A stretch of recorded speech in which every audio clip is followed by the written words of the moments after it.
Mi nombre es Rubén Caballero y hoy les voy a narrar Arthur Jermyn, un cuento de H.P. Lovecraft, escrito en 1920 y publicado en 1921 en The Wolverine. Parte 1. La vida es algo espantoso, y desde el trasfondo de lo que conocemos de ella, asoman indicios demoníacos que la vuelven a veces infinitamente más espantosa. La ciencia, ya opresiva en sus tremendas revelaciones, será quizá la que aniquile definitivamente nuestra especie humana, si es que somos una especie aparte, porque su reserva de insospechados horrores jamás podrá ser abarcada por los cerebros mortales. En caso de desatarse en el mundo, si supiéramos qué somos, haríamos lo que hizo Arthur Jermyn, que empapó sus ropas de petróleo y se prendió fuego una noche. Nadie guardó sus restos carbonizados en una urna, ni le dedicó un monumento funerario, ya que aparecieron ciertos documentos y cierto objeto dentro de una caja que han hecho que los hombres prefieran olvidar. Algunos de los que lo conocían niegan incluso que haya existido jamás. Arthur Jermyn salió al páramo y se prendió fuego después de ver el objeto de la caja llegado de África. Fue este objeto y no su raro aspecto personal lo que lo impulsó a quitarse la vida. Son muchos los que no habrían soportado la existencia de haber tenido los extraños rasgos de Arthur Jermyn, pero él era poeta y hombre de ciencia y nunca le importó su aspecto físico. Llevaba el saber en la sangre. Su bisabuelo, el barón Robert Jermyn, había sido un antropólogo de renombre, y su tatarabuelo, Wade Jermyn, uno de los primeros exploradores de la región del Congo, y autor de diversos estudios eruditos sobre sus tribus animales y supuestas ruinas. Efectivamente, Wade estuvo dotado de un celo intelectual casi rayano en la manía. Su extravagante teoría sobre una civilización congoleña blanca le granjeó sarcásticos ataques cuando apareció su libro, Reflexiones sobre las diversas partes de África. En 1765, este intrépido explorador fue internado en un manicomio de Huntington. Todos los Jermyn poseían un rasgo de locura, y la gente se alegraba de que no fueran muchos. La estirpe carecía de ramas, y Arthur fue el último vástago. De no haber sido así, no se sabe qué habría podido ocurrir cuando llegó el objeto aquel. Los Jermyn jamás tuvieron un aspecto completamente normal. Había algo raro en ellos, aunque el caso de Arthur fue el peor. Y los viejos retratos de familia de la casa Jermyn, anteriores a Wade, mostraban rostros bastante bellos. Desde luego, la locura empezó con Wade, cuyas extravagantes historias sobre África hacían a la vez las delicias y el terror de sus nuevos amigos. Quedó reflejada en su colección de trofeos y ejemplares, muy distintos a los que un hombre normal coleccionaría y conservaría, y se manifestó de manera sorprendente en la reclusión oriental en que tuvo a su esposa. Era, decía él, hija de un comerciante portugués al que había conocido en África, y no compartía las mismas costumbres inglesas. Se la había traído junto con un hijo pequeño nacido en África, al volver del segundo y más largo de sus viajes. Luego, ella lo acompañó en el tercero y último, del que no regresó. Nadie la había visto de cerca, ni siquiera los criados, debido a su carácter extraño y violento. Durante la breve estancia de esta mujer en la mansión de los Jermyn, ocupó un ala remota y fue atendida tan solo por su marido. Wade fue efectivamente muy singular en sus atenciones para con la familia, pues cuando regresó de África, no consintió que nadie atendiese a su hijo, salvo una repugnante negra de Guinea. A su regreso, después de la muerte de Lady Jermyn, asumió él enteramente los cuidados del niño. Pero fueron las palabras de Wade, sobre todo cuando se encontraba bebido, las que hicieron suponer a sus amigos que estaba loco.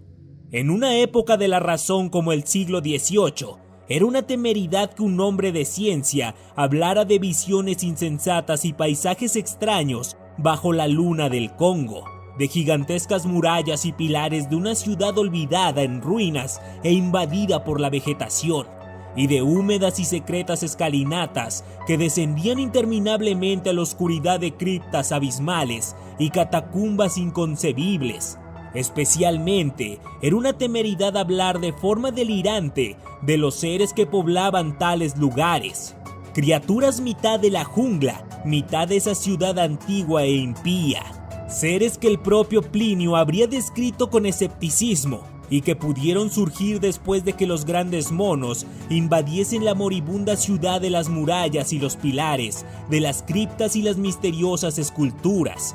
Sin embargo, después de su último viaje, Wade hablaba de esas cosas con estremecido y misterioso entusiasmo, casi siempre después de su tercer vaso en el Knight's Head, alardeando de lo que había descubierto en la selva y de que había vivido entre ciertas ruinas terribles que él solo conocía.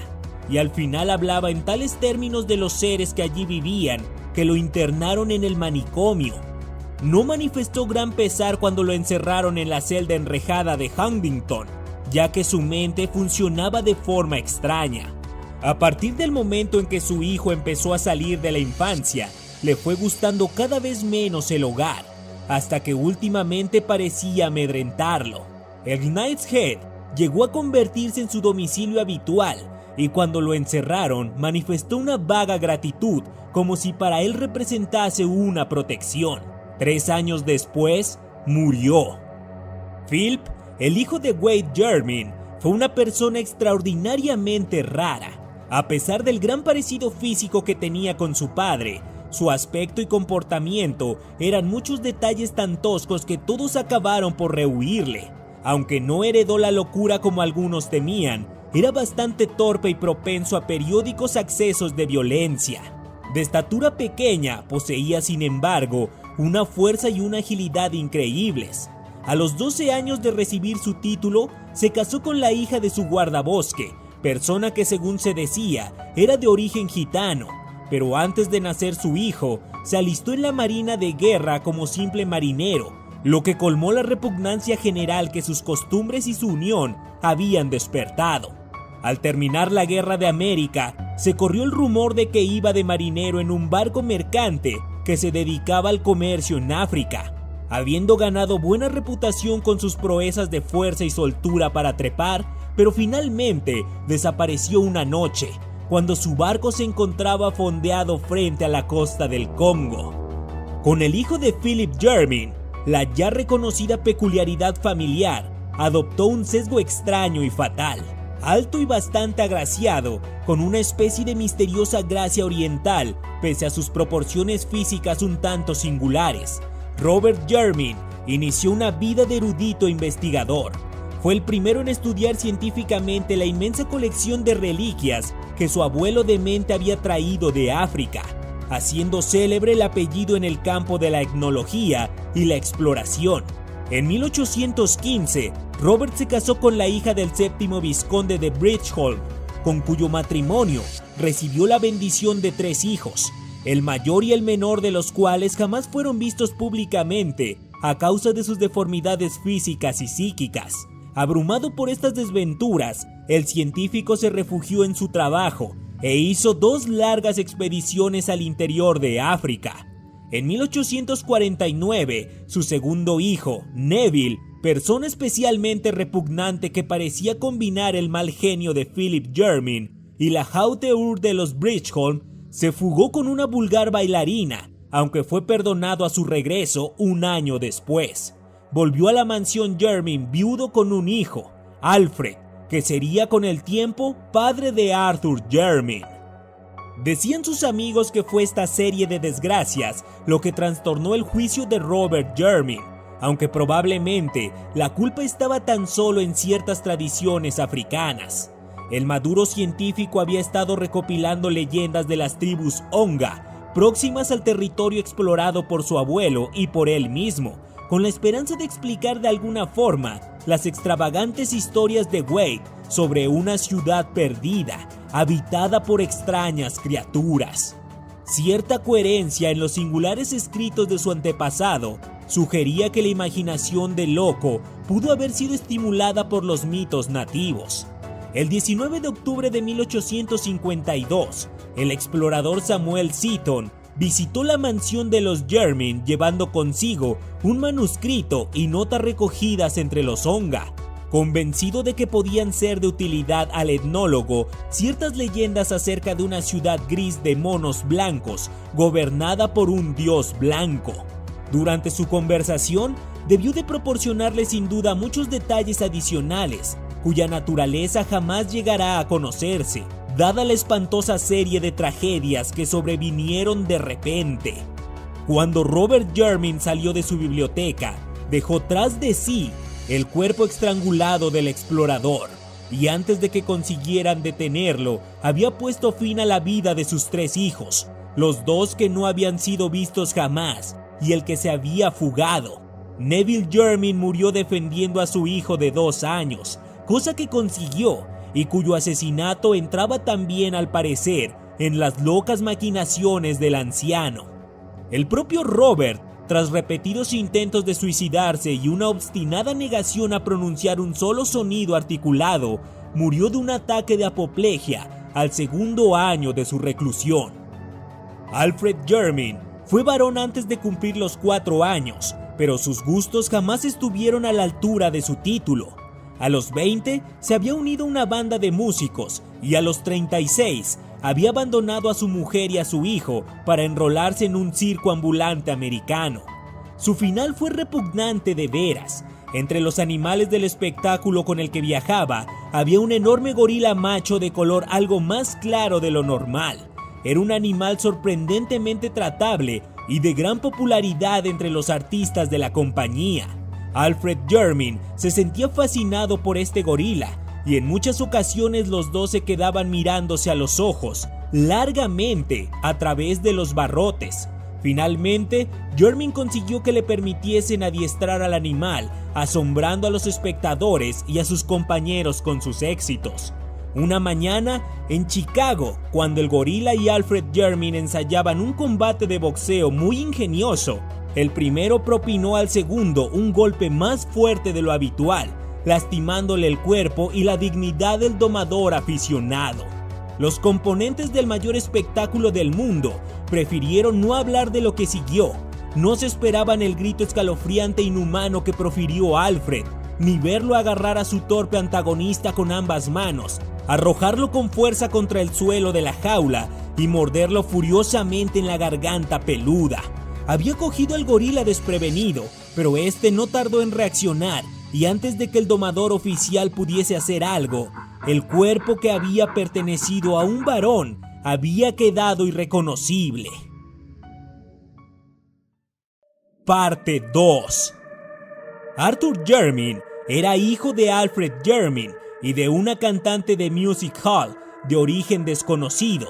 Cuando el marido y padre abandonó a su familia, la madre llevó al niño a la casa de los Jermyn, donde no quedaba nadie que se opusiera a su presencia. No carecía ella de ideas sobre lo que debe ser la dignidad de un noble, y cuidó que su hijo recibiese la mejor educación que su limitada fortuna le podía proporcionar. Los recursos familiares eran ahora dolorosamente exiguos, y la casa de los Jermyn había caído en penosa ruina. Pero el joven Arthur amaba el viejo edificio con todo lo que contenía. A diferencia de los Jermyn anteriores, era poeta y soñador. Algunas de las familias de la vecindad que habían oído contar historias sobre la invisible esposa portuguesa de Wade Jermyn afirmaban que estas aficiones suyas revelaban su sangre latina, pero la mayoría de las personas se burlaban de su sensibilidad ante la belleza, atribuyéndola a su madre cantante, a la que no habían aceptado socialmente. La delicadeza poética de Arthur Jermyn era mucho más notable si se tenía en cuenta su tosco aspecto personal. La mayoría de los Jermyn había tenido una pinta sutilmente extraña y repelente, pero el caso de Arthur era asombroso. Es difícil decir con precisión a qué se parecía. No obstante, su expresión, su ángulo facial y la longitud de sus brazos producían una viva repugnancia en quienes lo veían por primera vez. La inteligencia y el carácter de Arthur Jermyn, sin embargo, compensaba su aspecto. Culto y dotado de talento, alcanzó los más altos honores en Oxford y parecía destinado a restituir la fama de intelectual a la familia. Aunque de temperamento más poético que científico, proyectaba continuar la obra de sus antepasados en arqueología y etnología africanas, utilizando la prodigiosa aunque extraña colección de Wade. Llevado de su mentalidad imaginativa, pensaba a menudo en la civilización prehistórica en la que el explorador loco había creído absolutamente, y tejía relato tras relato en torno a la silenciosa ciudad de la selva mencionada en las últimas y más extravagantes anotaciones, pues las brumosas palabras sobre una atroz y desconocida raza de híbridos de la selva le producían un extraño sentimiento, mezcla de terror y atracción.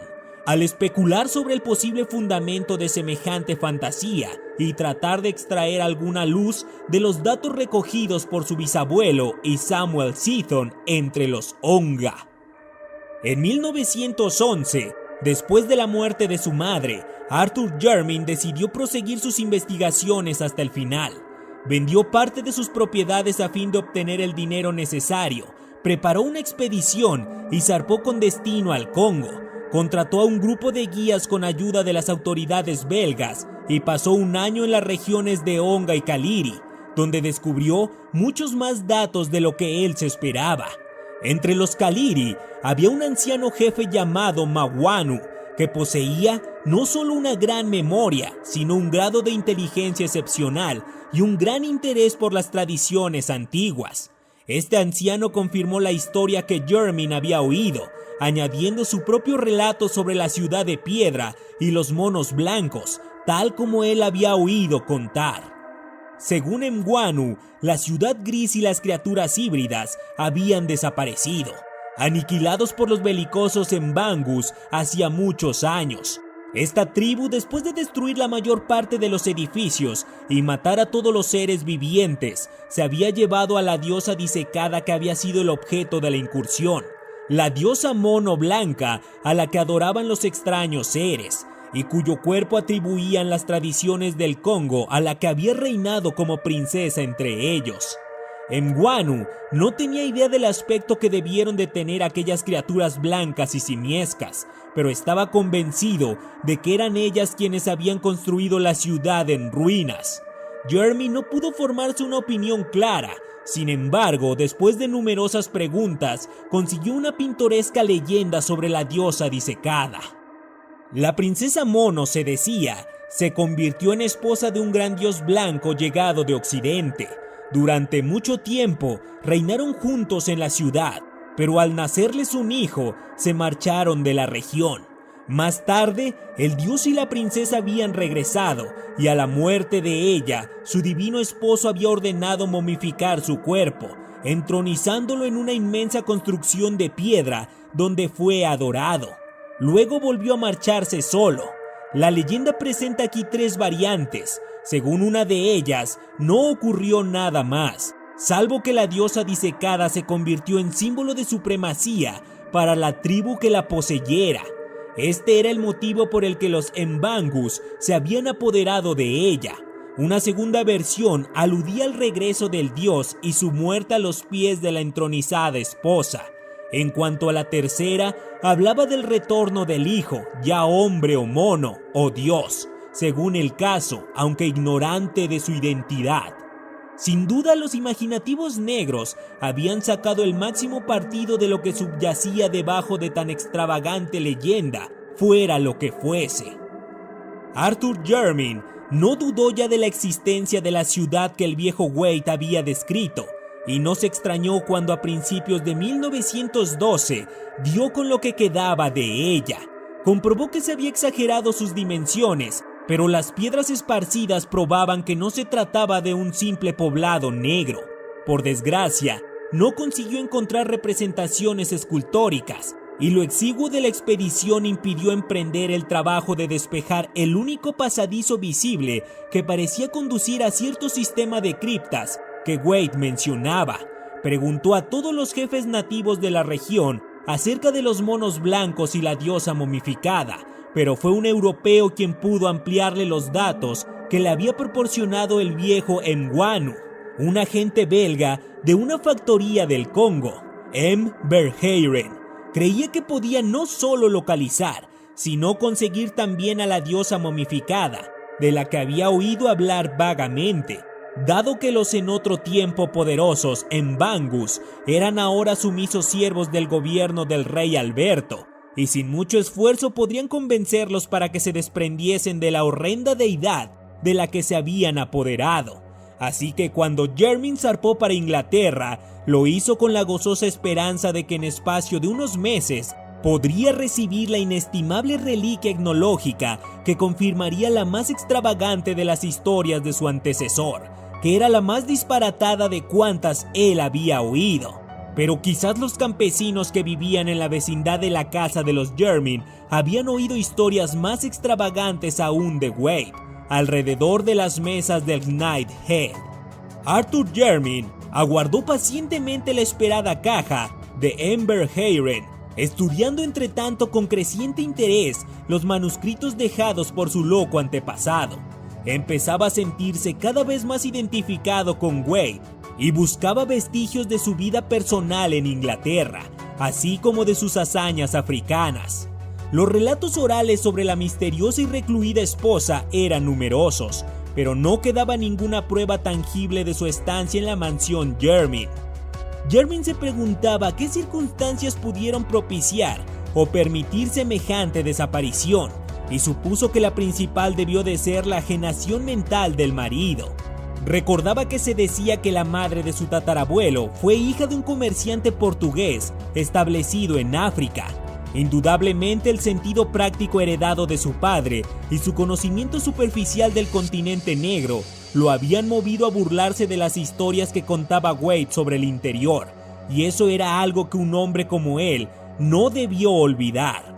Ella había muerto en África, donde sin duda su marido la llevó a la fuerza, decidido a probar lo que decía, pero cada vez que Jermyn se sumía en estas reflexiones, no podía por menos de sonreír ante su futilidad, siglo y medio después de la muerte de sus extraños antecesores.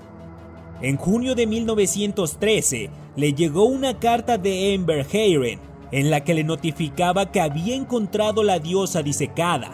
Se trataba, decía el belga, de un objeto de lo más extraordinario, un objeto imposible de clasificar para un profano. Solo un científico podía determinar si se trataba de un simio o de un ser humano, y aún así, su clasificación sería muy difícil dado su estado de deterioro. El tiempo y el clima del Congo no son favorables para las momias, especialmente cuando consisten en preparaciones de aficionados, como parecía ocurrir en este caso. Alrededor del cuello de la criatura se había encontrado una cadena de oro que sostenía un relicario vacío con adornos nobiliarios. Sin duda, recuerdo de algún infortunado viajero a quien debieron de arrebatárselo los Mbangus para colgárselo a la diosa en el cuello a modo de talismán. Comentando las facciones de la diosa, M. Verheiren hacía una fantástica comparación, o más bien aludía con humor a lo mucho que iba a sorprenderle a su corresponsal, pero estaba demasiado interesado científicamente para extenderse en trivialidades. La diosa momificada, anunciaba, llegaría debidamente embalada un mes después de la carta.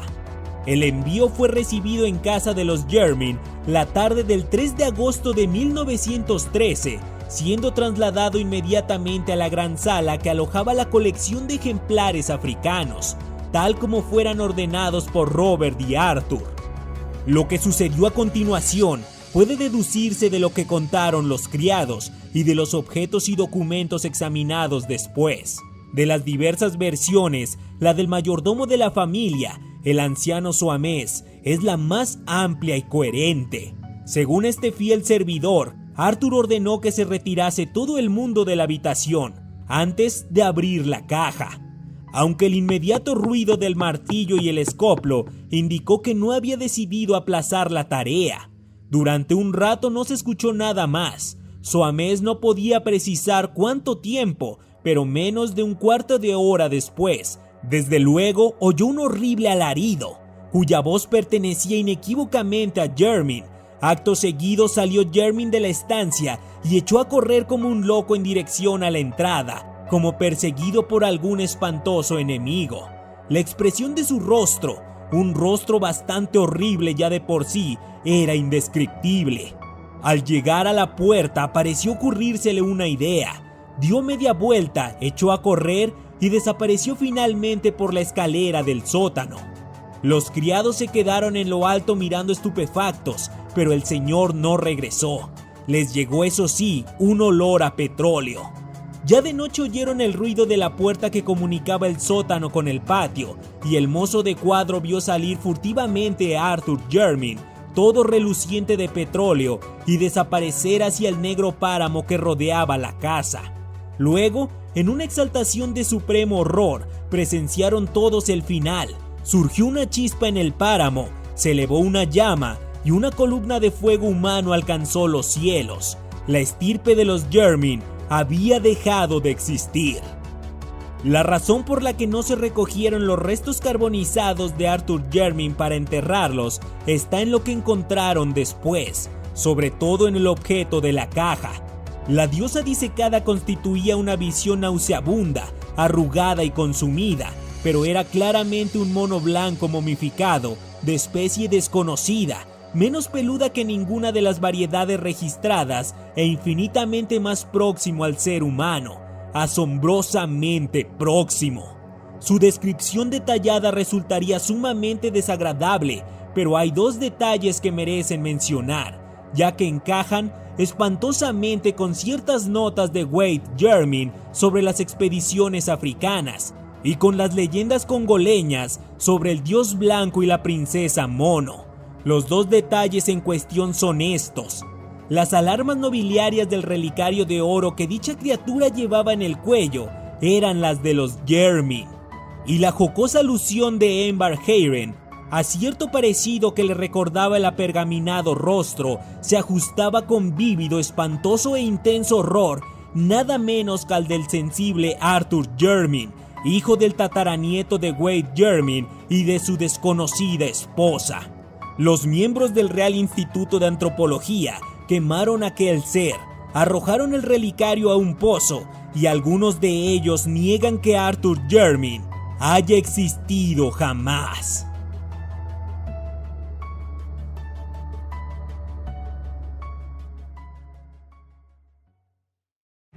Muchas gracias por acompañarme en este audiocuento. Si les gusta Lovecraft, díganme en los comentarios qué historia de él les gustaría que narrara. Si les gustan estas narraciones, no olviden compartir los videos, activar la campanita, suscribirse y darles like. Síganme en mis otros canales de YouTube, Rubén Caballero Petrova y Chance to Play, y mis redes sociales. Si quieren apoyar un poco más estos contenidos, les dejo mi página de Patreon en la descripción. Se los agradecería muchísimo.